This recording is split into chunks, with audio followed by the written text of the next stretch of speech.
오후 4시에 지식충전쇼 이야기 더 지금 시작합니다.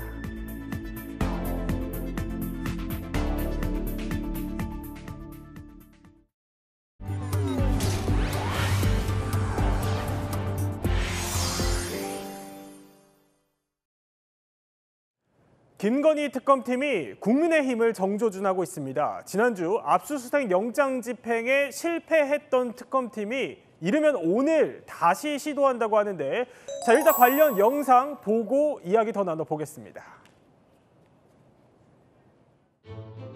국민의힘 당원 전체를 잠재적 범죄자로 취급하는 반인권적 야당 탄압 압수수색에는 일절 협조할 수 없다는 점을 분명히 밝힙니다.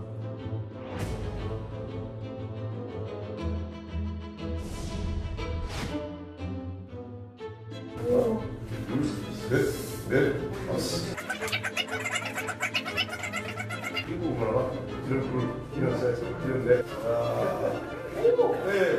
자. 세정하자.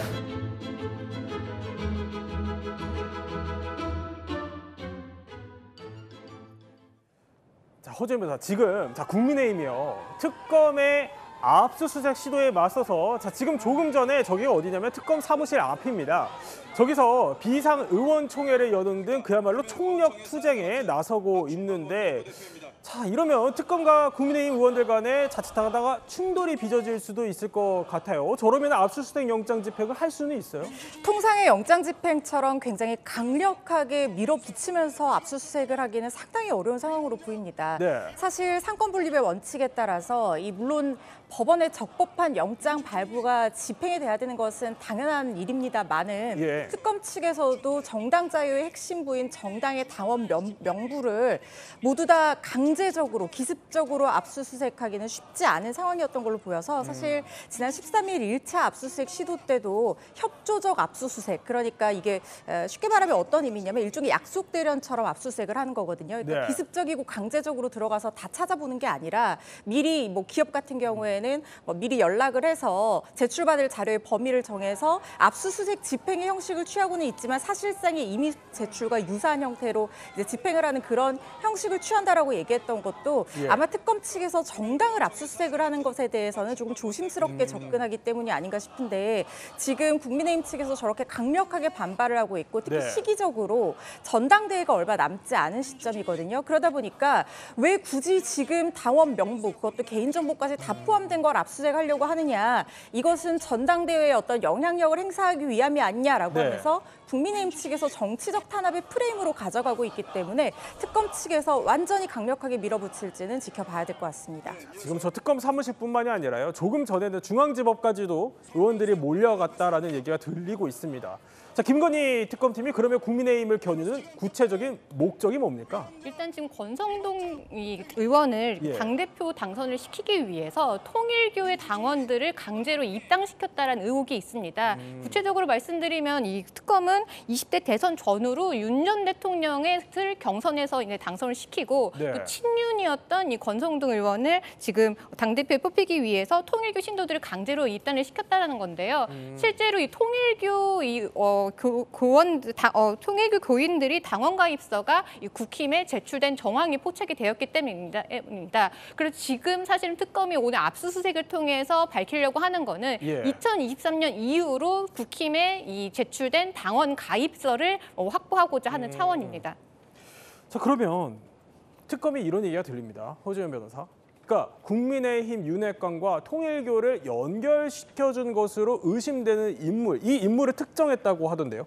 그렇습니다. 통일교 고위 원로이자 고문으로 있는 윤모 씨라고 지금 알려지고 있습니다. 지금 언론사 부회장 출신인 인물로 알려지고 있는데, 사실 통일교의 어떤 현안 해결을 위해서 대가성 뇌물이 지급됐다, 이런 의혹을 지금 특검 측에서 갖고 있는 상황인데, 그렇다고 하면 이것과 정치인을 어떻게 연결시켰느냐, 특히 윤 전 대통령 부부에게 통일교가 어떻게 연결이 됐느냐, 이 부분 연결고리를 확인을 해야지만이 이게 실제로 건너갔는지 대가성이 있었는지도 확인을 할 수가 있는 부분이잖아요. 그래서 지금 특정되는 인물이 처음에 통일교 한학자 총재의 지시를 받아서 김 전 여사에게 청탁을 했다고 알려지고 있는 이 통일교 윤 전 본부장이 이 특검 측의 어떤 시나리오에 굉장히 부합하는 진술들을 지금 몇 가지 하고 있는 상황인데 그 사람에 의해서 특정된 인물입니다. 이 윤모 부회장이라는 사람이 20대 대선을 앞둔 2021년 12월쯤 통일교 간부인 윤모 씨, 윤 전 본부장에게 권성동 의원 비롯해서 윤 전 대통령의 측근인 윤핵관을 연결해줬다 이렇게 알려지고 있거든요. 예. 특히 지금 특검 측에서는 권성동 의원에게 정치 자금을 건넨 혐의를 받고 있습니다. 물론 권성동 의원 본인은 절대로 받은 적 없다라고 분해를 해서 이 부분도 앞으로 특검 측에서 규명을 해야 되는 부분입니다만 이런 혐의와 그리고 통일교 현안 청탁용으로 고가의 선물을 건넨 혐의 등으로 국민의힘을 연결시켜준 그 인물로 윤 전 본부장으로부터 연결 인물로 윤모 부회장을 특정을 하고 수사를 하고 있는 상황입니다. 자, 이번에는 김건희 여사 얘기를 한번 넘어가 볼게요. 자, 김 여사는요, 오늘 구속 후 두 번째로 특검에 나와서 조사를 받았습니다. 오전 10시에 시작을 해서요, 11시 42분에 조사가 종료됐는데 그러니까 2시간도 채 조사가 이루어지지 않았던 겁니다. 오늘 이 사람도 함께 불려와서 조사를 받고 있습니다.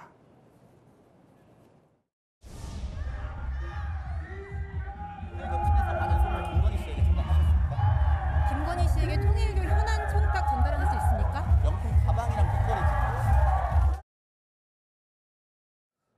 그러니까 명품 받아서 어떻게 했냐 뭐 이렇게 기자들이 물어보는데 일단 대답은 안 하고 들어갔어요. 근데 오늘 김 여사하고 동시에 불렀어요. 네, 이 부분에 대해서 사람들이 뭐 대지를 하는 거 아니냐, 왜 특검이 동시에 불렀을까, 이 부분에 대해서 의문을 제기를 하는데요. 예. 특검 입장에서는 그냥 우연한 이 일치였다라고 말하고 있습니다. 근데 다만 건진법사의 경우에는 이 통일교의 이 현안을 청탁을 위해서 이 금품을 김 여사에게 전달했다라는 지금 의혹을 받고 있는데요. 구체적으로 고가의 다이아몬드 목걸이와 그리고 샤넬백 그리고 샤넬 신발 등을 받아서 이 통일교로부터 받아서 전달한 것으로 알려져 있는데, 근데 뭐 말씀하신 것처럼 이 건진법사 같은 경우는 받기는 했지만 잃어버려서 전달하지 않았다라는 입장이고요. 예. 김건희 여사도 자신은 받지 않았다라는 입장입니다. 자, 그런데 두 사람 사이에는 일단 연결고리가 있어요, 허준 변호사. 자, 뭐냐면 김 여사의 최측근인 유모 행정관 이야기인데 이 사람이 자, 건진법사에게 그러니까 샤넬백을 받은 다음에 그 매장까지 가서 바꿔간 것까지는 일단 뭐 특검이 확인을 한 것으로 알려졌는데, 자, 그러면 만약에 특검이 물론 가정 상황이긴 하지만 이거에 대해서 물어보면 두 사람이 좀 뭐라고 답할까요? 부인할 가능성이 상당히 크다는 생각이 듭니다. 확실한 물적 증거를 제시하거나 어떤 신빙성이 굉장히 높은 인적 진술이 제시되지 않는 한 부인할 가능성이 높은 것이, 사실 지금 이 혐의와 관련해서 김건희 여사에게 구속영장 청구해서 특정된 혐의는 알선수재 혐의거든요. 특가법상 알선수재 혐의인데 이거는 사실 준 사람을 처벌하는 규정은 없습니다. 그렇다면 어느 정도 협조할 거라고 예상할 법도 하지만 지금 특검이 겨냥하고 있는 것은 여기 알선수재에서 그치는 것이 아니라 윤 전 대통령과의 암묵적인 공모가 있었다. 그래서 실질적으로 이 청탁이 어느 정도 실현이 됐다라는 것까지 봐서 뇌물죄로 기소하는 것까지도 지금 조준을 하고 있는 상황이거든요. 그렇다고 하면 본인들이 이걸 만약에 전달했다라고 하는 그 순간 뇌물 공여죄로 처벌받게 될 가능성이 있습니다. 그렇군요. 그렇기 때문에 확실한 증거가 나와서 양형에서 조금 더 유리하게끔 하기로 생각하지 않는 한 자신들이 이걸 전달했다라고 얘기하기는, 실토하기는 상당히 어려울 것 같다는 생각이 들고, 그렇기 때문에 일단은 지금 특검 측에서도 추가적으로 이걸 뇌물죄로 만약에 기소를 하려면 윤 전 대통령의 뭐 최소한 한 번의 어떤 조사라든가 김건희 여사의 진술 내지는 암묵적인 공모가 있었다는 것에 대한 보강 증거들이 좀 필요할 것 같거든요. 그래서 수사가 계속해서 확대될 것으로 보입니다. 그럼 김 여사가 일단 오늘은 그럼 출석을 해서 특검 조사에서 좀 대답은 했어요? 사실 오늘 막 10시에 시작했는데 조사 자체가 11시 40분에 끝났다라고 하니까 사실상 실질적인 진술을 얻어내지 못한 것 같습니다. 이 김 여사 같은 경우는 지속적으로 진술 거부권을 행사를 하고 있는데 사실 앞으로도 진술 거부권을 행사할 수밖에 없는 상황이거든요. 왜냐하면 김 여사 입장에서는 특검이 지금까지 어느 정도의 증거를 확보를 했고 어느 정도의 제3자의 진술을 확보했는지 모르는 상황이에요. 이런 경우에 자칫 변명을 하거나 아니면 자칫 부인을 했다가는 오히려 수사에 말릴 가능성이 있기 때문에 계속 앞으로도 진술 거부권을 행사할 가능성이 굉장히 농후해 보입니다. 자, 법조인에서도 그렇게 전망을 하고 계십니다. 자, 그런데 한 가지 더 이슈가 있어요. 뭐냐면 그러니까 앞서서 비상계엄에 따른 정신적 피해 이거 좀 보상을 하라면서 윤석열 전 대통령 상대로 낸 소송에서 법원이 이거 1심에서 시민들 손을 들어줬었잖아요. 근데 이번에 더 많은 사람들이 소송을 냈는데 이거 김 여사도 공동 책임이 있다 이런 주장을 한다고요? 그렇죠. 윤 전 대통령에 대한 손해배상 청구는 하급심 판결이기는 하지만 네. 윤 전 대통령에게 손해배상의 책임이 있다는 판결이 일단은 났는데 이번에는 더 나아가서 윤 전 대통령 부부가 공동해서 이 비상계엄에 대한 국민들의 대한 어떤 불법 행위에 책임이 있다라고 주장하는 소송이 제기가 된 겁니다. 윤 전 대통령에 대한 소송의 손해배상액이 인정된 것도 사실 이제까지 어떤 기류와는 좀 다른 법원에서 고도의 정치적인 행위라고 하더라도 국민 개개인에 대한 어떤 책임이 있다는 것을 인정한 그런 사건이라고 볼 수 있거든요. 사실 이게 2022년에 대법원 전합 판결로 고도의 정치적인 행위에 대한 어떤 국민 개개인에 대한 손해배상 책임을 인정하기 전까지는 박근혜 전 대통령에 대한 소송에서는 이런 위자료 청구가 인정이 되지 않았었어요. 네. 그래서 이번에 사실상 하급심에서 변화한 전합 판결을 근거로 해서 어떻게 보면 좀 전향적인 판결이 나온 것이고 이것은 아직까지 확정된 것은 아닙니다. 그런데 김건희 여사에 대한 책임을 묻는 것은 사실 윤 전 대통령에 대한 책임을 묻는 것보다 더 어려울 수 있다는 생각이 드는 것이 윤 전 대통령은 적어도 탄핵 심판에서 이번 비상계엄 행위에 대해서 책임이 어느 정도 인정이 된 바가 있습니다. 그렇지만 김건희 여사에 대해서는 형사재판이든 뭐든 간에 아직까지 그 연결고리가 명확하게 인정이 된 바는 없고 지금 수사가 진행 중이고 재판이 앞으로 진행될 것이기 때문에 이 결과에 따라서 인과관계 인정 여부는 달라질 여지도 있어 보입니다. 네, 관련한 속보는 또 들어오는 대로 계속 전해드리기로 하고요. 다음 이야기 살펴보겠습니다. 자, 광복절 연휴의 마지막 날이었던 어제요. 한 가족의 일상을 앗아간 화재가 발생했습니다. 화상을 입고도 가족을 찾아다니며 절규할 수밖에 없었던 안타까운 사고 소식 한번 들여다보겠습니다. 총소리가 들려서 문을 열어보니까 이미 연기가 나고 불길이 치솟고 있었습니다. 살려주세요, 문이 안 열려요 이런 소리도 들었습니다. 자료는 나올 수가 없더라고요. 이미 안 보여요. 이거 연기가 빡쳐가지고. 자, 사실 화재 당시 영상인데 저 영상만 봐도요. 언뜻 보기에도 불길이 심상치 않습니다. 대체 저 아파트에서 무슨 일이 있었던 겁니까? 아침 8시쯤, 그러니까 휴일이니까 사람들이 늦잠을 자고 있었을 그런 시간이에요. 예. 그런데 8시쯤에 14층에서 큰 불이 난 겁니다. 지금 언뜻 영상을 보기에도 시커먼 연기와 불길이 아파트를 그냥 집어삼키는 것처럼 보일 정도인데 네. 피해 상황도 만만치 않았습니다. 일단 8시 11분쯤 신고가 들어갔고 9시 57분, 그러니까 10시가 다 되어서 기초적인 불길은 잡았고 10시 40분쯤에 완진이 이루어졌습니다. 네. 그렇지만 14층에 사는 이 가족들은 정말 참변을 면키가 어려운 상황이었는데요. 당시 이 집에는 부부와 아들 이렇게 세 가족이 있었는데 아들은 그만 현장에서 숨졌고 어머니는 심폐소생술을 받으면서 병원으로 옮겨졌지만 안타깝게도 끝내 사망하고 말았습니다. 지금 주민들이 대피하는 모습 CCTV로 확인을 할 수가 있는데요. 예. 이 주민들의 피해도 만만치 않았던 것이 네. 연기를 흡입하거나 화상을 입어서 13명이 다치고 무려 90명에 가까운 인원들이 대피하는 그런 일이 벌어졌습니다. 어머니와 아들이 이제 목숨을 잃게 됐는데 생존하는 일가족의 모습이 안타까움을 더 자아내고 있다면서요? 그렇습니다. 방금 허준호 변호사 잠깐 설명을 했는데 일가족이 60대 부부하고 20대 아들이 같이 살고 있었어요. 네. 근데 세 명이 살고 있었는데 아버지만 생존을 하시고 대피를 해서 어머니 되시는 분하고 아들이 그제 이제 사망을 했는데 아버지가 나중에 이제 붕대를 칭칭 감고 거기에 오신 거예요. 그러면서 소방관들 붙잡고 주민들 붙잡고 제 아들 못 보셨냐, 가족들은 괜찮은가, 절규를 했다는 겁니다. 얼마나 안타깝겠어요. 본인은 살아남았지만 사실은 이제 가족이 그렇게 다 희생이 되다 보니까 이 아버지 입장에서는 엄청난 충격에 빠졌을 것 같고요. 붕대를 감고서도 계속 아들을 찾아다니는 모습을 보면서 너무 안타깝다는 얘기들 주변에서 많이 들리고 이 어머님 같은 분, 이 돌아가신 분 같은 경우에는 3년 전에 교직, 그러니까 선생님으로 일하다가 퇴직하신 분으로 알려지고 있고요. 예. 아들 같은 경우는 군을 제대하고 이제 준비를 하고 있었던 상황이었어요. 주민들의 말에 따르면 이분들 너무 착한 분들이고 주민들과도 잘 지내는 분이 너무 안타깝다는 얘기를 한 적도 있었고 또 50대 남성 같은 경우에는 이제 불이 나니까 사람들이 다 대피해서 놀이터에서 대기하고 있었나 봐요. 네. 어떤 일이 벌어지는지 보려고. 근데 한 여성이 CPR, 심폐소생술을 받으면 내려오는데 자기 부인이었던 거예요. 그 부인을 보고 여보 여보 외치면서 울부짖는 모습이 또 주변에 있는 사람들에게 네. 큰 아픔을 줬다고 합니다.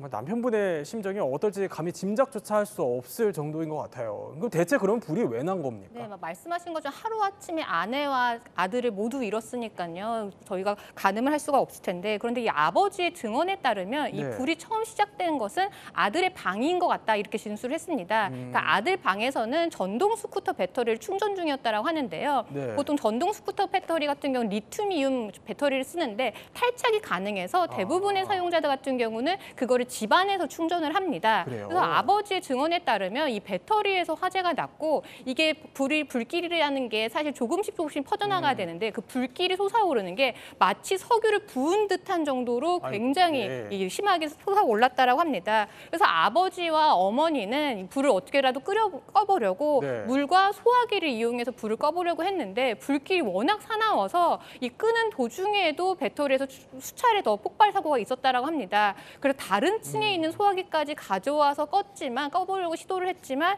결국에는 이게 시도에 실패를 했고요. 결국은 말씀하신 것처럼 아들과 아내를 잃게 되었습니다. 어쨌든 더 구체적인 이제 원인 규명을 하기 위해서 오늘 경찰과 소방이 저렇게 합동 감식에 나섰어요. 그 소방 당국도 지금 그런 배터리에 주목을 하고 있는 거예요? 아직까지 이제 감식이 이루어지고 있는 상황이니까 아직 확답은 하지 못하지만, 이렇게 유족의 증언처럼 이 불이 처음 시작된 발화 지점이 리튬 이온 배터리로부터 시작됐다라고 하니까 소방 당국도 이 부분에 대해서 집중을 해서 지금 감식을 하고 있습니다. 실제로 이 불이 났던 이 방에서 실제로 배터리가 발생했다라고 하니까요. 감식을 통해서 발화 원인을 추측해 볼 수 있을 것으로 예상이 됩니다. 화재 원인을 일단 그러면 더 조사를 해봐야겠지만, 자, 아버지의 진술 가운데 이런 게 있었다는 거예요. 자, 이렇게 석유를 부은 것처럼 불이 확 올라왔다, 이런 진술을 했다는 건데, 이러면 이게 흔히 말하는 허재 변호사, 그러니까 리튬 이온 배터리의 열폭주 현상 이런 거 아닙니까? 그렇습니다. 사실 리튬 이온 배터리가 원인인지는 확인이 좀 필요하긴 합니다만은 14층에서 전동 스쿠터가 충전 중이었다고 합니다. 지금 아버지가 펑펑 이렇게 계속해서 배터리가 순식간에 터지면서 불을 부은 것처럼, 그러니까 석유를 부은 것처럼 불길이 확 올라왔다라고 얘기하는 그 양태도 그렇고요. 그리고 충전 중이라든가 아니면 이 어떤 충격을 받았을 때 이런 리튬 이온 배터리가 불안정해져서 불이 확 붙을 가능성이 상당히 높거든요. 그래서 지금 소방당국에서도 이 전동 스쿠터의 리튬 이온 배터리에 문제가 생긴 것이 아닌가, 이렇게 가능성을 열어놓고 조사를 하고 있는 상황인데, 리튬 이온 배터리 같은 경우에는 열폭주 현상, 그러니까 불안정해져서 뭔가 한번 자극을 받아서 불이 붙기 시작하면 그 안에서 순식간에 1000도까지 올라가고 수소가 자동적으로 발생을 하면서 그 수소를 원료로 해서 계속해서 불이 계속 붙거든요. 그런데 이게 일반 소화기로는 끌 수가 없고 이 안에 있는 재료가, 그러니까 열을 발생시키는 재료가 다 소진되어야지만 자동적으로 불이 꺼지는 배터리이기 때문에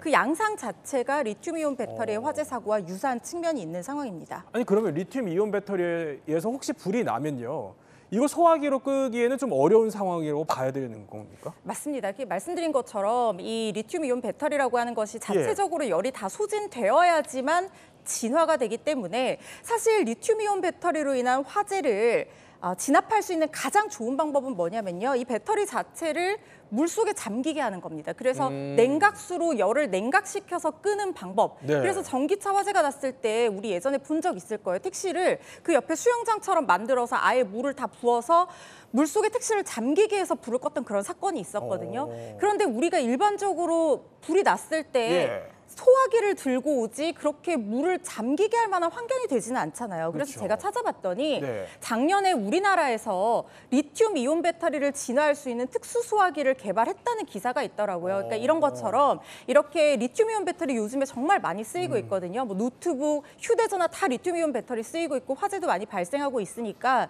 특수한 소화기를 비치를 하든지 관련 법규를 개정해서 특수한 소화기를 일상생활에서도 배치할 수 있도록 그렇게 해야 되는 것이 아니냐, 이런 목소리가 나오고 있습니다.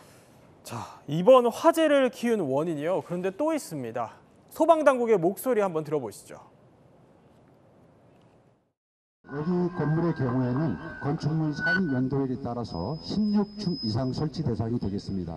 따라서 화재가 발생한 층이 14층이기 때문에 스프링클러가 설치되지 않았음을 말씀드리겠습니다. 최근에 스프링클러 설치 의무 대상에 포함되지 않은 건물에서 화재가 잇따라 발생하고 있습니다. 대책이 필요한 시점이 아닌가 싶습니다. 다음 이야기 살펴보겠습니다. 자, 요즘요, 이거 언제 주나 손꼽아 기다리시는 분들 많을 겁니다. 바로 10만 원 더 받는 2차 소비 쿠폰 얘기입니다. 언제 확인이 가능하고 누가 되고 뭐 금액이 얼마인지 편하게 알 수 있는 방법이 있으면 좋겠습니다. 제가 프리랜서다 보니까 워낙 들쭉날쭉 하잖아요. 상위 10%가 되는지 안 되는지 그게 조금 모호해요. 사실 1차 소비 쿠폰 받은 지 뭐 한 달도 채 안 됐지만 다 쓰신 분들 제 주변에도 굉장히 많으세요. 그래서 2차 이거 언제 나오냐 기다리시는 분들 꽤 많거든요. 네, 맞습니다. 다양하게 쓰신 분들 많더라고요. 평소 사고 싶었던 물건 사는데 쓰신 분도 있고 막 가족끼리 식사하는데 쓰신 분들 있어서 네. 2차 소비 쿠폰 되게 많이 기다리시는데요. 오늘 대략적으로 2차 소비 쿠폰 언제 나오고 조건이 어떤지가 발표가 됐습니다. 네. 일단 신청 기간은요. 9월 22일부터 10월 31일까지입니다. 근데 이번 같은 경우는 1차와 다른 점이 있습니다. 1차 같은 경우는 이 예. 액수의 차등은 있었지만 전 국민이 받았잖아요. 네. 근데 2차 소비 쿠폰 같은 경우는 제외 대상이 있습니다. 그래서 이 건강보험료 기준 상위 10%는 제외가 됩니다. 그리고 액수에 대해서도 조금 차이가 있는데요. 이 지급 금액이 10만 원입니다. 이게 사실 좀 줄어드는 부분이 있죠. 그리고 이 소비 기한이 11월 30일까지라서 받고 나서 바로 사용을 하셔야 됩니다. 그렇군요. 뭐 아직 한 달이나 더 기다려야 되지만 뭐 주변에서 관심이 굉장히 뜨거워요. 특히 아까 10%라고 하셔가지고 그러니까 2차는 전 국민한테 다 주는 게 아니다 보니까 이게 그럼 내가 받을 수 있냐 없냐 이게 관건일 것 같은데 한 언론에서 그 기준이 보도가 됐어요? 네, 조선일보에서 보도한 내용인데요. 그 경계선으로 중위소득 210% 잠정 결정했습니다. 중위소득 210% 하면은 잘 감이 안 오실 것 같아요. 내가 받을 수 있느냐 없느냐가 중요하잖아요. 화면에서 나오는 기준을 보시면 됩니다. 1인 가구 월 평균 소득이 약 502만 원인 경우 그 이상 넘어가는 경우에는 지급을 받을 수 없다고 생각하시면 되고요. 2인 가구 경우에는 825만 원, 3인 가구에는 1,055만 원, 4인 가구의 기준으로는 1,280만 원을 초과하는 경우에는 각각 지급 대상에서 제외된다. 그러니까 받지 못한다고 보시면 됩니다. 그런데 이게 중위소득이라는 게 결국에는 국민 전체 가구 소득의 중간값이라고 보시면 되는데 이거 하나만 가지고는 이자 소득이라든가 뭐 재산 소득이라든가 이런 것들을 반영을 하기가 어려워요. 그래서 정부가 이 소득 기준 외에도 재산세 과세 표준 합산이 12억 원을 초과하는 경우라든가 금융 소득이 연간 2천만 원 이상, 그러니까 뭐 이자라든가 이런 것들로 받는 소득이 2천만 원 이상 초과하는 경우를 고액 자산가라고 따로 분류를 해서요. 지급 대상에서 제외를 할 방침이고 또 고령층이나 취약계층이 많은 1인 가구 같은 경우 그리고 자녀 교육 부담이 큰 맞벌이 가구에는 또 특례로 좀 더 줄 수도 있는 거잖아요. 그래서 소비 쿠폰 지급을 조금 더 현실화하겠다 이렇게 밝힌 상황입니다. 자, 그러면 일단 저거는 근데 언론 보도에서 나온 얘기일 뿐인 거고 정부가 실제로 그럼 저 안을 검토하고 있는 건 맞습니까? 검토하고 있습니다. 9월 초에 아마 발표를 할 것 같은데요. 지금 허재원 변호사 잘 설명을 했는데 특례를 적용해야 될 분도 있고 또는 수입에 잡히지 않지만 다른 곳에 수입이 있는 분도 있을 수 있잖아요. 근데 이게 단순히 그냥 소득이나 건강보험료만으로는 측정하기가 어렵다는 거예요.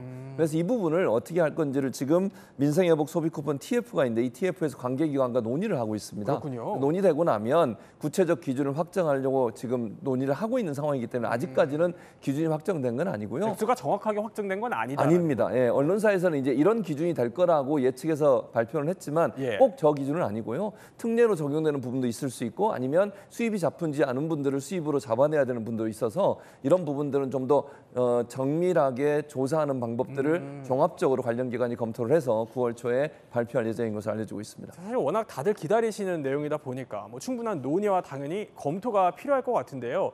그런데 아니 허재원 변호사, 소비 쿠폰이 불러온 뜻밖의 미묘한 파장이 있어요. 이게 뭐예요? 그러니까 연매출 30억 원이 넘는 가게에서는 소비 쿠폰을 사용할 수 없다라고 규정이 됐잖아요. 그러다 보니까 내가 굉장히 겉으로 보기에는 좀 매출이 안 될 것 같아서 좀 멀더라도 돌아가서 그 집 가서 팔아주곤 했던 가게가 알고 봤더니 소비 쿠폰 사용이 안 되더라. 그러면은 연매출이 30억이 넘는 장사가 잘 되는 곳이 아니냐 이러면서 매출 아우팅, 그러니까 내가 원하지 않은 상황에서 내 매출이 공개되는 그런 웃지 못할 현상이 벌어지고 있다는 겁니다. 예전에 왜 우리가 우스갯소리로 네. 사람 겉모습만 보고 판단하면 안 된다라는 의미에서 고철 줍는 할아버지 퇴근하실 때 고급차 타고 퇴근하시더라 뭐 이런 예. 우스갯소리도 하곤 했잖아요. 그런데 내가 고급차를 타는 상황이 원치 않게 소비 쿠폰으로 이렇게 보여지게 된 상황이라는 거예요. 뭐 재래시장 같은 경우에 한 야채 과일 가게는 15평짜리 매장에서 노점 스타일로 물건을 팔았는데 뭐 네. 오이 4개 몇천 원, 복숭아 한 상자에 15,000원 저렴하고 얼마 이하는 가급적 현금 결제해 주세요. 신용카드 수수료 부담스럽습니다 해서 영세 상인인 줄 알았는데 네. 소비 쿠폰 쓰려고 갔더니 결제가 안 된다는 거예요. 그리고 또 어떤 동네 카페는 너무 인테리어도 화려하고 네. 그래서 장사가 잘 되는 곳이구나라고 생각했는데 소비 쿠폰 쓸 수 있다고 얼른 오세요 이렇게 얘기를 하더라는 겁니다. 그래요? 그래서 우리가 겉으로 보고 이 매출을 판단하지를 못했는데 이제 동네 상권 지형을 알게 됐다. 뭐 이런 배신감 든다 이런 목소리도 있지만 제가 이 또 사무실을 운영해 본 경험에 따르면요.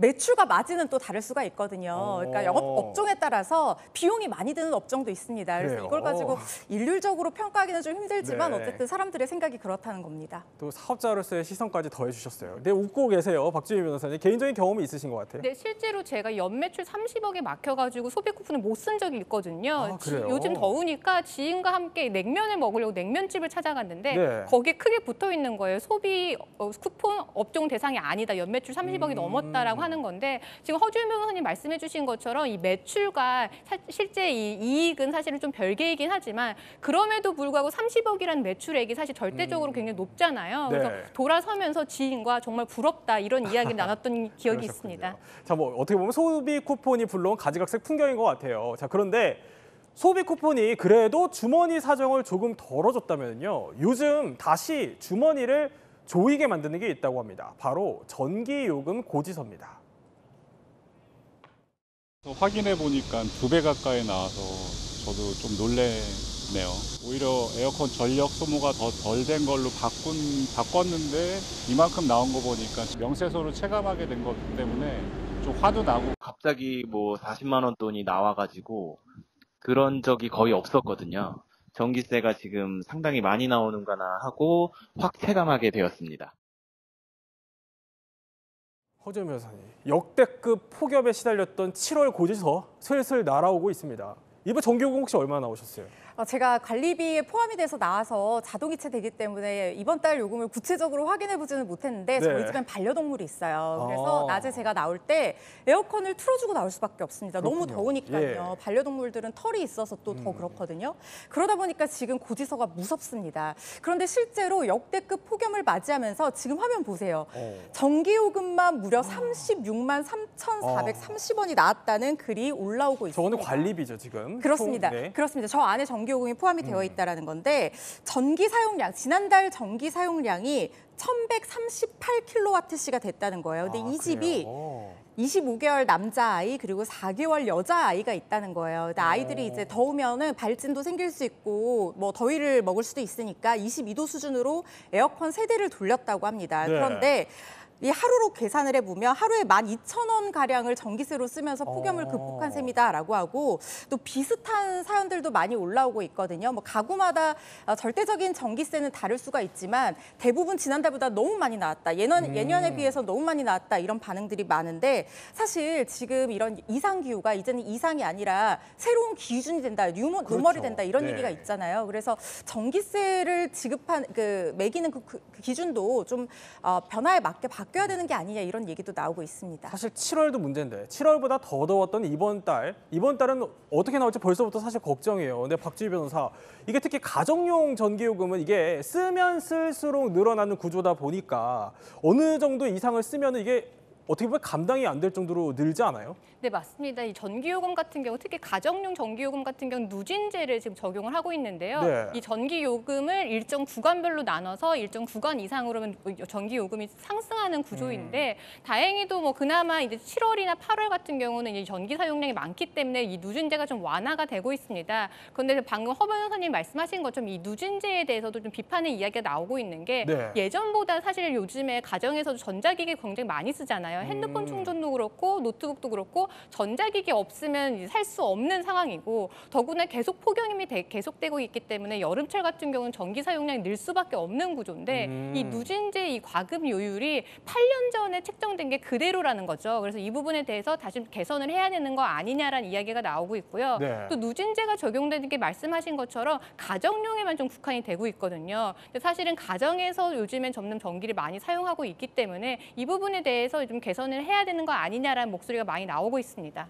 아니 그러면 아까 그래픽 다시 한번 보면 그 단계를 넘어가는 그 기준이 450kWh예요. 저 450kWh를 혹시 안 넘기려면 그럼 여름철에 에어컨 어느 정도 써야 돼요? 사실 이 부분 같은 경우는 굉장히 계산하기 어려운데 왜냐하면 445W를 한다 하면 에어컨을 안 트는 계절을 했을 때 4인 기준으로 평균 이 전기 사용량이 280W십니다. 그런데 여기에 650W짜리 이제 벽걸이 에어컨 한 대 설치를 했다라고 하면 이게 5시간에 틀었을 때 단순 계산으로 했을 때는 이 추가적으로 되는 게 97.5W십니다. 그러니까 사실은 400kW 안쪽으로 들어오는데 요즘 아파트 같은 경우는 에어컨이 한 대만 있지 않아요. 스탠드형 하나 있고 방마다 이제 벽걸이 에어컨이 있기 때문에 사실상 이 부분에 대해서는 충분히 450W, 그러니까 충분히 3단계를 넘어갈 수 있는 부분이죠. 근데 2단계에서 3단계에 올라갈 때 상승되는 전기 요금 요율이 굉장히 높기 때문에 많은 분들이 지금 전기세를 걱정하실 수밖에 없는 상황입니다. 아니 사실 기상청에 따르면 9월까지도 더위가 이어질 수 있다는 거잖아요. 그러면 이게 8년째 지금 누진제가 변함이 없는 거거든요. 혹시 손봐야 할 필요성은 없다고 보세요? 뭐 있다고 봐요. 왜냐하면 두 분 다 앞서 설명을 했지만 기본적으로 지금 뉴노멀이 40도, 거의 뭐 40도 가깝게 체감 온도가 올라가는 날씨가 계속되고 있잖아요. 그리고 이제 온도는 계속 상승하고 있는 상황이고요. 8월 뭐 말씀하신 9월까지도 더위가 계속될 수 있는 예측도 나오고 있는 상황이에요. 그렇다고 하면 에어컨을 계속 돌려야 되는 상황이고 가정에서 아이들 키우는 분들 입장에서는 이게 얼마나 힘들겠어요. 비용이 너무 많이 나가는 거잖아요. 실제 올해만 해도요. 누진 단계를 100kW, 그다음에 50kW 늘려줬고 1단계는 100kW, 2단계는 50kW 늘려줬는데 그래도 그걸로 부족해요. 왜냐하면 너무 온도가 높아가니까 이거를 늘려줘봐야 실제적으로 효과가 전혀 없는 거예요. 그러니까 정부 입장에서는 가능한 한 좀 가정에서의 소비를 좀 가능한 한 줄여주기 위해서 이걸 높여놨는데 450kW를 넘는 경우 훨씬 많다는 거예요. 그러다 보니까 실제로는 아무 도움이 안 된다는. 그러면 이 누진 구간을 좀 조율하고 조정을 해서 특히 가정용 같은 경우에는 일반용이나 아니면 산업용보다 훨씬 적거든요, 전체적으로. 누진세율을 적용하는 것도 가정용만 해요. 그러니까 주택용만 하는 것 자체가 문제고 두 번째는 이게 너무 촘촘하게 나눠져 있기 때문에 8단계를 좀 줄일 필요가 있고요. 또 하나는 이 전기 사용량은 계속 늘어날 수밖에 없어요. 디지털이나 가전제품 사용하는 시간들이 많이 늘어나고 있기 때문에 이걸 좀 더 올려줄 필요가 있겠다. 실제적으로 특히 한시적으로 더위가 많은 시절이라도 이런 부분들을 완화시켜줘서 실제 국민들이 혜택을 받을 수 있도록 만들 필요가 있다는 생각이 듭니다. 자, 이번에는요. 잠시 다른 나라로 한번 가보겠습니다. 자, 주목됐던 세계의 만남. 이게 정말 푸틴의 판정승으로 끝을 맺는 걸까요? 트럼프와 푸틴의 정상회담 뒷이야기가 속속 공개되고 있습니다. 자, 영상 보여드릴게요. 허재현 변호사. 보면 트럼프가 그야말로 초특급 의전을 제공합니다. 자, 저게 공항인데 공항에서부터 저렇게 레드카펫을 깔아줬고요. 두 사람이 연단으로 향하는 순간에 저렇게 하늘에서 날아드는 거는 이란의 벙커버스터로 떨어뜨렸던 B2 그리고 F-35 4대가 호위를 하면서 저 두 정상 머리 위로 저공 비행을 하는 저런 세레머니까지 해준 겁니다. 여기에 더해서 오찬 메뉴도 신경 써서 준비했었어요. 네, 이 오찬이 결국에는 회담이 좀 분위기가 안 좋게 결렬되다시피 하면서 노딜로 끝나는 바람에 오찬까지 기분 좋게 이어지지는 못했지만 지금 보시는 것처럼 굉장히 신경을 써서 준비를 한 것 같습니다. 화려한 코스 요리는 아니지만 트럼프식으로 3가지 코스를 준비를 했어요. 일단 전체 요리가 있고 메인 메뉴가 있고 디저트가 준비가 됐는데 메인 메뉴에 좀 주목하실 필요가 있습니다. 지금 안심 스테이크 필렛 민용이라고 되어 있는 것은 소 한 마리에서 아주 소수만 나오는 굉장히 고급 요리라고 해요. 소고기 스테이크를 얘기를 하는 거고 더 주목되는 것은 이 헬리벗 올림피아라는 요리인데요. 이게 흰살 생선 요리거든요. 그런데 이 흰살 생선을 뭘로 만드냐면 가자미로 만드는 전통 요리라고 합니다. 사실 회담이 열린 알래스카라는 지역이 어떻게 보면은 푸틴 입장에서는 그렇게 기분 좋은 지역은 아니었을 수 있어요. 물론 여러 가지 지금 뭐 정치적인 어떤 이유 때문에 국제법적인 이유 때문에 때문에 알래스카가 지정이 됐지만 이게 미국이 러시아에서 굉장히 헐값을 사들인 땅이거든요. 그런데 가자미 같은 경우에는 러시아와 그러니까 알래스카와 러시아 사이 북태평양 요 해협 사이에서 많이 잡히는 어종이라고 해요. 그러니까 일부러 가자미 요리를 선택한 배경이 네. 미국과 러시아의 화합을 상징하는 그런 생선이기 때문에 그래서 이거 준비한 것이 아니냐라는 얘기까지 나왔는데 그리고 이게 또 공개된 것도 미국에서 공식적으로 공개한 게 아니라 무슨 호텔 로비에서 발견이 돼서 공개가 됐거든요. 네. 근데 어쨌든 좀 메뉴가 눈길을 끌긴 하지만 먹지는 못했습니다. 아니 근데 사실 최진목 교수님, 푸틴은 국제형사재판소가 체포영장까지 발부했던 인물이잖아요. 근데 그런 사람에게 트럼프가 아니 이렇게 가자미 요리까지 대접하려고 했을 정도면은 그야말로 일종의 어떻게 보면 도박을 건 셈이거든요. 네. 푸틴한테 일종의 면죄부를 주는 거 아닙니까? 그렇게 보이죠. 전 세계가 저 모습을 보고 어떤 생각이 들겠습니까? 저렇게 환대를 해줘서 트럼프가 푸틴을 만나게 되면 푸틴 네. 입장에서는 더 세게 나가지 않겠어요? 본인이 좀 불리하다는 입장이 되거나 아니면 제재안, 처음에는 트럼프가 뭐라 그랬으면 제재안 갖고 가겠다고 그랬는데 제재안은커녕 지금 잘 해주려고 하는 모습만 보이잖아요. 네. 저런 모습이 전 세계에 보여지는 모습, 특히 우크라이나 같은 경우는 어떤 생각이 들겠습니까? 저런 모습을 보면서. 정말 저는 트럼프가 저런 모습 보이는 것은 안 된다고 생각해요. 전 세계가 사실 러시아의 잘못된 침공에 대해서 비판하고 있는데 네. 거기에 대해서 같이 비판의 목소리를 내는 것보다는 환대하고 융성하게 대접해주면서 푸틴의 어떤 그 권리만 더 많이 강화해주는 그런 모습이 아닐까 하는 안타까움이 있습니다. 자, 그러면 한동안 외교 무대에서 그야말로 외톨이나 다름이 없었던 푸틴, 이렇게 극진한 대접을 받은 뒤에 그 반응은 어땠을까요? Mr. Putin, will you agree to a ceasefire? Mr. Putin, will you commit to not killing any more civilians?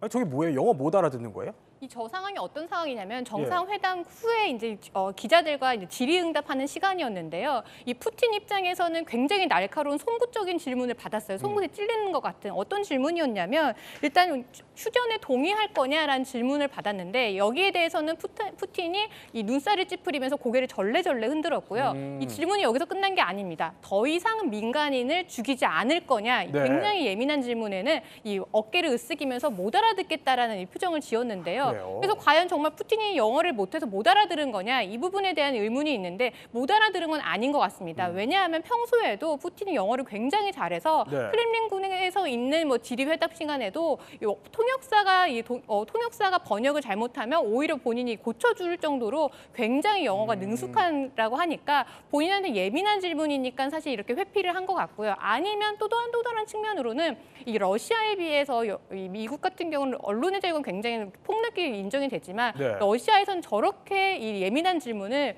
푸틴에게 직접 할 수 없는 상황이잖아요. 그러다 보니까 푸틴이 조금 불쾌했던 거 아니냐 이렇게 예상하는 반응도 있습니다. 자, 푸틴은요, 이번 회담에서 천연 자원이 풍부한 우크라이나 동부 지역, 자, 돈바스를요, 통째로 내놓으라면서 배짱을 부린 것으로 전해집니다. 그러다 보니 외신들은 이렇게 푸틴의 분명한 승리다, 트럼프가 굴복했다 이런 평가들을 내놓고 있는데요. 이런 푸틴의 배짱을 트럼프는 가만히 듣고 있었을까요? I believe we had a very productive meeting. There were many points that we agreed on, most of them, I would say, a couple of big ones that we haven't quite gotten there, but we've made some headway. So there's no deal until there's a deal. And I'll, of course, call up President Zelensky and tell him about today's meeting. 자, 이영석 소장님, 트럼프가 그러니까 만약에 진짜 밀실 합의로 우크라이나의 돈바스 전역을 뚝 떼줘라 이렇게 만약에 푸틴과 합의를 했다고 하면은 우크라이나는 그걸 꼼짝 않고 받아줘야 합니까? 젤렌스키 입장에서는 이걸 받을 수도 없고 받아서도 안 되는 이런 딜레마에 빠져 있습니다. 그동안 우크라이나 국민들이 사실 젤렌스키를 지지하고 오랫동안 전쟁을 3년 동안 참아온 거는 네. 젤렌스키가 뭔가 푸틴을 상대로 해서 선전을 하고 있다 이런 기대감이었거든요. 네. 근데 이제 종전협상 대목에 들어가서 영토도 다 내주고 꼬리를 내린다? 이거는 정치적인 기반까지 허물고 젤렌스키의 주요 기반인 극우 세력들로부터 어쩌면 야 젤렌스키의 목숨이 위험할 수도 있어 이런 얘기까지도 이제 나오는 상황이거든요. 그래요. 이런 상황이기 때문에 무엇보다 이제 다급해진 게 푸틴 편으로 트럼프가 움직이는 것 같으니까 예. 영국, 프랑스, 독일 등 EU 국가들이 지금 다급해졌습니다. 그래서 우리 시간으로 내일 열리는 트럼프와 젤렌스키의 백악관 회담에 이 EU 국가들이 총출동합니다. 그래서 조인트 미팅을 갔는데 이 자리에서 아마 미국, 트럼프 확실히 좀 우크라이나의 안전보장 의무를 해줘야 한다 이런 점을 강조할 것 같습니다. 자, 오늘 밤 어쨌든 미국과 우크라이나 회담이 또 열리니까 이 내용도 한번 지켜봐야 할 것 같습니다. 자, 오늘 몰랐던 이야기더러 넘어가기 전에 또 퀴즈가 준비되어 있습니다. 퀴즈 풀고 가시죠. 자, 북한 고위층이요. 미국산 영양제를 먹는 장면이 딱 들통이 났습니다. 그래서 이중 생활 아니냐라는 지적이 나오고 있는데 북한 최고위층은요. 아파트가 아니라 어디에 산다고 합니다. 어디에 살까요? 자, 이 퀴즈 정답은 잠시 후 전문가들과 함께 풀어드리겠습니다. 지식 충전 지금 시작합니다.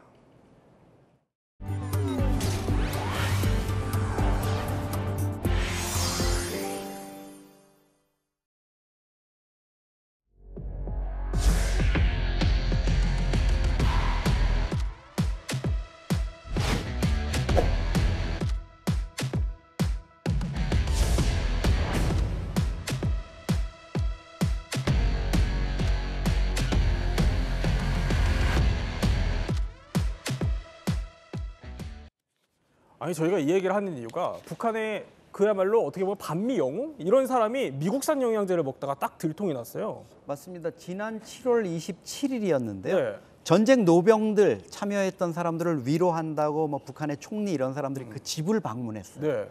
그래서 그 사진이 나왔는데 북한의 상장, 그러니까 오. 3스타급이죠. 예. 이병삼의 집을 방문한 사진. 오. 뒤에 약장에 눈에 띄는 비타민제가 보입니다. 오. 회원제 마트죠. 네. 우리한테 좀 익숙한 그 C사. C사의 네. 전용 브랜드, 네. K 브랜드의 비타민제입니다.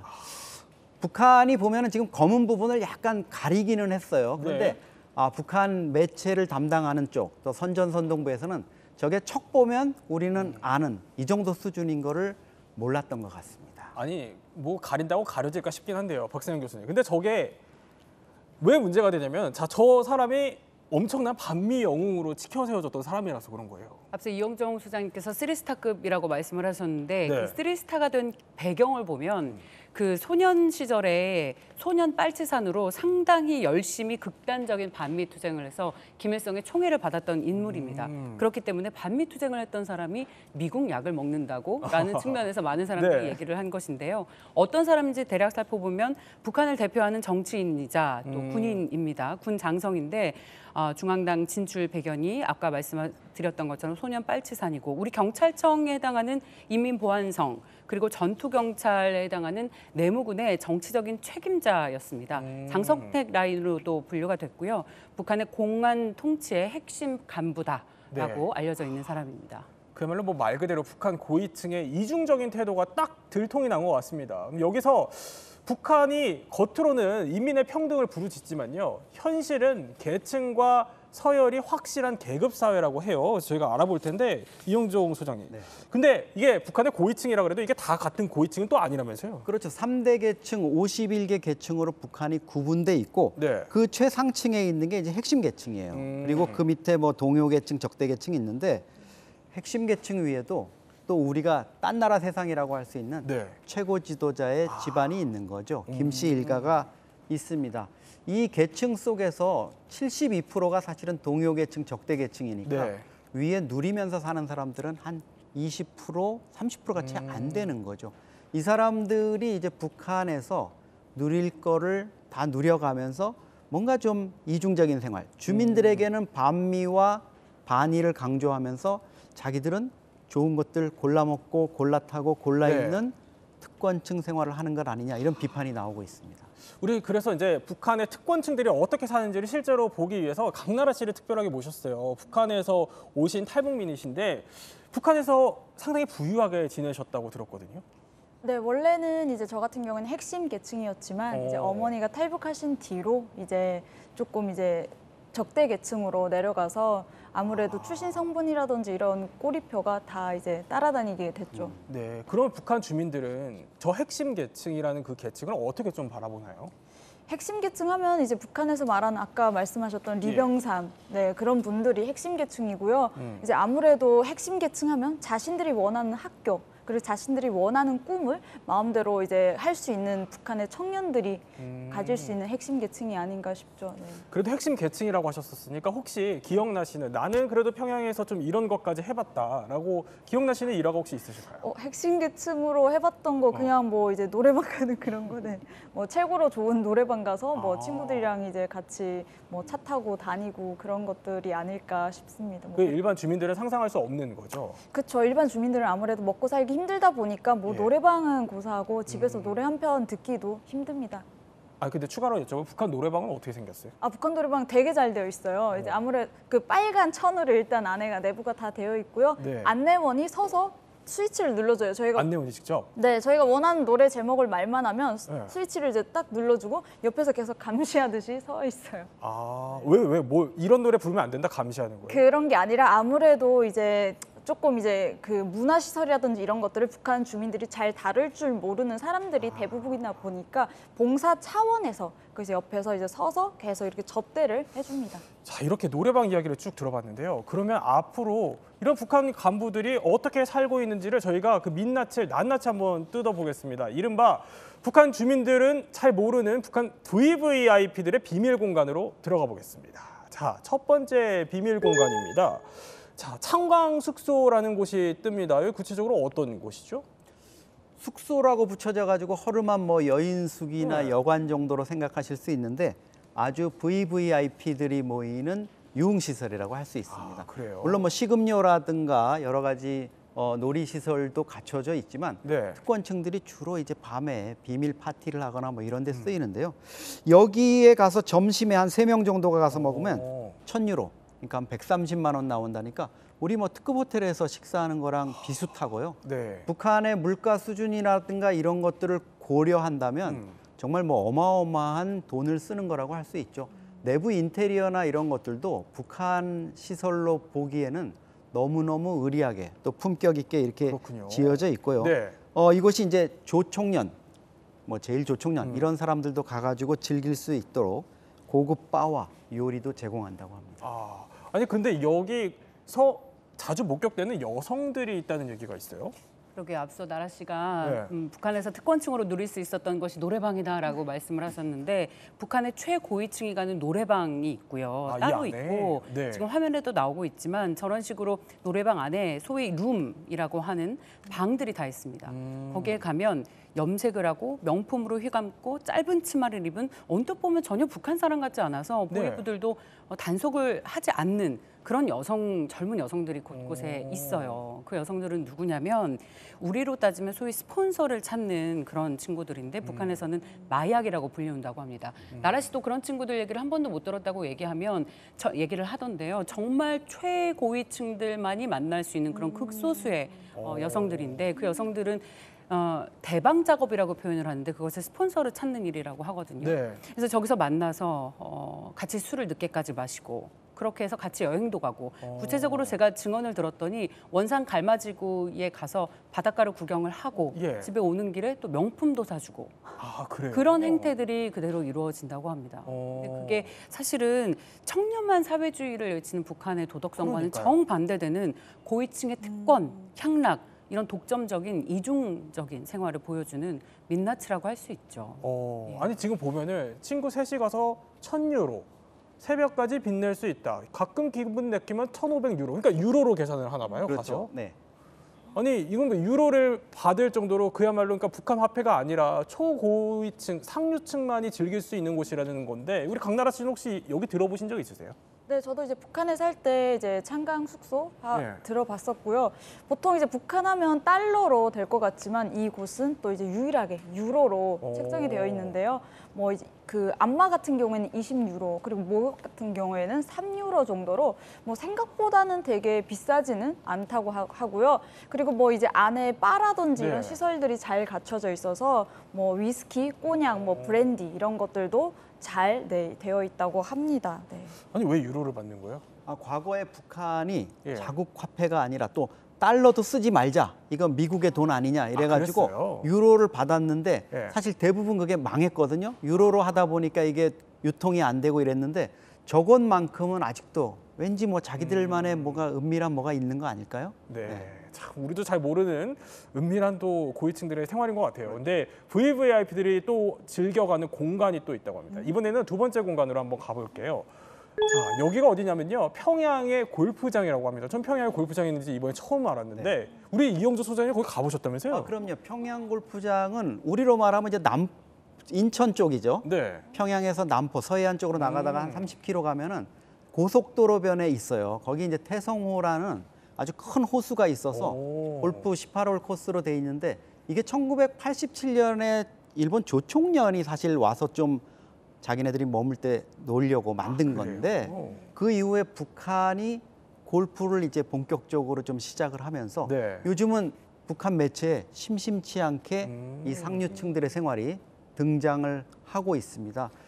사실은 여기가 과거에 이제 북한 주민들 접근이 안 됐겠죠, 당연히. 근데 요즘은 단간부들이 많이 찾는다 그래요. 아, 그래요? 김정은이 올 초에 단간부들한테 골프를 배우라 그랬대요. 왜 그런지 모르지만.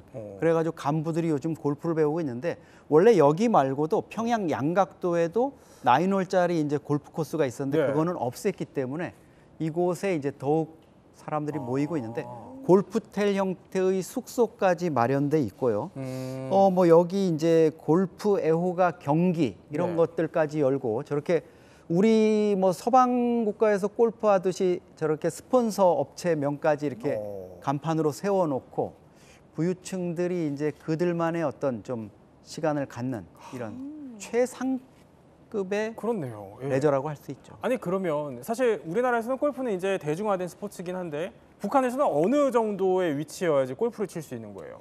사실 제가 살고 있는 청진에 살면요 골프를 치기 많이 어려울 것 같아요. 기차도 뭐 잘 안 다니고 이러다 보니 일단 평양에 살아야 될 것 같고요. 그리고 북한에 뭐 골프장 이렇게 가봤다라는 분은 청진에는 뭐 단간부 빼고는 거의 없었어요. 근데 평양 골프장이 엄청나게 잘 되어 있어서 그래서 뭐 국제 아마추어 골프 대회도 몇 년에 한 번씩 개최를 할 만큼 너무 좋다고 하더라고요. 아니 근데 저기서도 또 이중적인 모습이 발견돼요. 뭐냐면 아까 미국산 영양제 먹다가 딱 들통이 났는데 아니 골프장에서 미국 스포츠 브랜드 옷을 입어요. 그 골프 브랜드들이 대체로 미국 브랜드들이 많고 해외 브랜드들이 많기 때문에 저런 거요. 맞아요. 북한에서 골프를 친다. 그렇다면 저희 연구자들은 이제 관심 있게 보는 것이 이 제재 대상인데 미국 브랜드들이 어떤 옷과 골프채 그리고 골프 신발을 신을까 유심히 봤어요. 골프채는 도저히 모르겠고 옷을 보니까 상의와 하의 그리고 신발에 나이키 로고를 못 가렸더라고요. 근데 보통 북한에서는 서구 브랜드 그리고 특히 미국산 브랜드는 사치품이라고 해서 완전히 제재 대상이기 때문에 심지어 청바지도 블러 처리를 하고 내보내거든요. 신문이나 방송 모두. 근데 차마 저 나이키 브랜드는 가리지 못했습니다. 그래서 땡땡 브랜드. 이 참 그 일반 주민들에게는 반미를 이야기를 하면서도 특권층들은 미국산 브랜드를 입으면서 이 자신들을 과시하는 것이 아닌가. 정말 그 북한의 이중성을 그대로 보여주는 것인 것 같습니다. 앞뒤가 정말 안 맞네요. 그런데 세 번째 또 비밀 공간이 있어요. 이번엔 어딜지 한번 가보겠습니다. 자, 세 번째는 어딜까요? 아니 봉화진료소 이 병원 얘기하는 거예요. 그렇죠. 아까 숙소랑 비슷하게 진료소 하면 우리 뭐 보건소 수준 되지 않을까 이러는데 사실 우리로 말하면 특급 병원에 VVIP들만을 위한 별도의 특설 병원이 설치돼 있다 이렇게 볼 수 있습니다. 김일성과 그 가게, 그러니까 지금은 이제 김정은이라든가 이설주, 뭐 김주애 이런 사람들이 이제 전용으로 치료를 받는 곳인데요. 일반 라인의 경우에는 일반 진료 라인의 경우에는 중앙당 부장급도 받을 수 있다 그래요. 이게 뭐 우리 장관급 이상이니까 정말 핵심층들만이 누리는 곳이고요. 특별 일과가 여기 이제 설치돼 있는데 여기가 바로 김 씨 일가의 진료를 맡는 곳입니다. 그러니까 김정은이가 과거에 김주애나 뭐 이런 아이들을 낳았을 때도 이곳의 산부인과에서 이제 치료를 받고 여러 가지 진료를 받았다고 합니다. 그럼 치료 기술이 꽤 높은 수준일 것 같아요, 박사님 교수님. 네, 맞습니다. 치료 기술도 굉장히 높고요. 이게 봉화진료소뿐만 아니라 만수무관 연구소라는 데가 있어요. 오직 김부자들이 먹는 음식 그리고 그들에게 좋은 약재를 개발해서 좋은 약을 만들거든요. 그렇기 때문에 일반 주민들과 비교를 했을 때 김부자 그리고 초고위층군은 평균 수명이 계속해서 벌어집니다. WHO에서 발표한 것에 따르면 북한 주민들의 평균 수명이 남자는 65살, 여성은 69살이에요. 굉장히 떨어지죠. 우리는 80살 넘게 사는데. 거기에는 앞서 말씀드렸던 만수무강 영수뿐만 아니라 봉화진료소 덕분이라는 얘기가 있는데 김정일이 굉장히 오랫동안 아팠잖아요. 그래서 프랑스에서 명의를 초빙을 해서 김정일을 치료하게 했는데 그 의사가 치료를 마치고 굉장히 북한의 의료 수준에 대해서 상세한 수준의 설명을 했어요. 한마디로 이렇게 얘기를 합니다. 북한의 의료 수준은 유럽에 버금간다. 아니 유럽을 앞설 정도다라고 이야기를 할 정도입니다. 네. 그러니까 봉화진료소의 좋은 의사들을 그야말로 몰아준 거죠. 북한 의사들은 뿐만 아니라 독일로 가서 6개월씩 연수도 하고 있고요. 최근에 그래요? 김정은이 심장이 안 좋다고 해서 네. 심장 전문의를 베이징으로 보내서 또 연수를 계속 시킵니다. 그런데 병원 얘기 나와서 의료 얘기 하나만 더 짚어보면 북한 고위층들 사이에서 성형수술이나 뭐 피부과 시술 이런 것도 굉장히 만연해 있다면서요. 주변에 혹시 들은 거 있으세요? 엄청 저희 사촌 동생 같은 경우에도 북한에서 쌍수에 코 수술까지 할 만큼 북한의 성형수술이 되게 잘 되어 있는데요. 야매로도 있고 네. 정식 병원에 가서 하는 경우도 있는데 이제 김정은 정권에 들어서면서 아예 법을 제정했다고 하더라고요. 근데 비용도 그렇게 비싸지 않았어요. 쌍꺼풀 수술 같은 경우에도 쌀 한 10kg 정도면 했었고 그래요? 네. 좀 특이했던 게 코 수술을 했는데 코에 연고를 고양이 그 연고를 넣었다고 진짜로 이거는 그래요? 실제로 한 사람한테 들었습니다. 그렇게 해서 이 코가 나중에 엄청 부어 올랐던 그런 친구도 있었습니다. 절대 따라해서는 안 되는 비공식적인 네, 방법이라는 맞아요. 거. 아니 근데 그 성형을 어디서 해요? 그럼 집에서 해요? 병원에서? 그 야매로 이제 동네 비공식적으로? 네, 네. 이건 비공식적으로 예. 야매로 동네에서 그냥 집안에서 했던 시술이었죠. 그래요. 그리고 치과에서도 성형 수술을 해요. 북한에서? 치과에서도 쌍꺼풀 네. 수술을 합니다. 그러니까 전문의가 없는 거죠. 어디든 가리지 않고 아까 야매라고 표현을 하셨는데 비공식적으로 어디서든 장소가 되는 맞아요. 곳이면 네. 칼과 의사와 가위만 있으면 무조건 하는 거죠. 그럼 여기서 퀴즈 한번 풀어볼게요. 퀴즈 다시 띄워주시죠. 자, 북한 최고위층은 아파트가 아니라 어디 삽니까? 이영종 선생님. 다락식 주택입니다. 다락식이요? 네, 우리 그게 다락하면 뭐예요? 이렇게 올라가야 되는 이런 건데 보통 강변, 아주 뷰가 좋은 강변에 약간 구릉지대에 빌라를 지은 거죠. 아, 저렇게? 아주 고급 빌라를 지어가지고 네. 최고위층, 핵심층들에게만 선물을 했습니다. 그렇군요. 그러니까 우리랑 조금 다르게 저런 고급 주택지구를 지어서 테라스식으로 살고 있군요. 그렇습니다. 고층 아파트 53층, 70몇 층 지어 놓았지만 전기 제대로 안 들어가죠.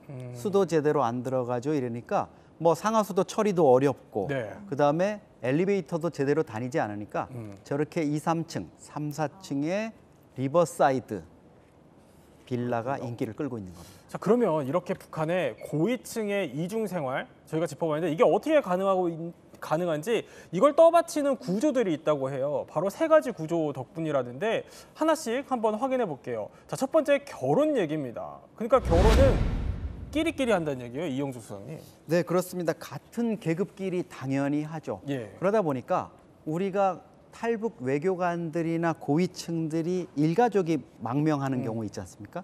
그렇게 보면 남편은 아주 엘리트 외교관, 부인은 빨치산의 손자 이렇게 되지 않습니까? 예. 그게 이제 집안의 배경이라든가 이런 것들을 북한 체제의 구조상 누구보다도 잘 보게 돼 있는 거죠. 그러니까 여러 가지 측면에서 성분을 제일 먼저 보고요. 네. 그러다 보니까 아까 얘기한 핵심 계층들끼리 결혼을 할 수밖에 없는 거고 거기에 적대 계층이나 동요 계층들은 끼어들 여지가 없는 거죠. 그렇군요. 그러다 보니까 중매쟁이도 성행한다 이런 얘기들도 있던데.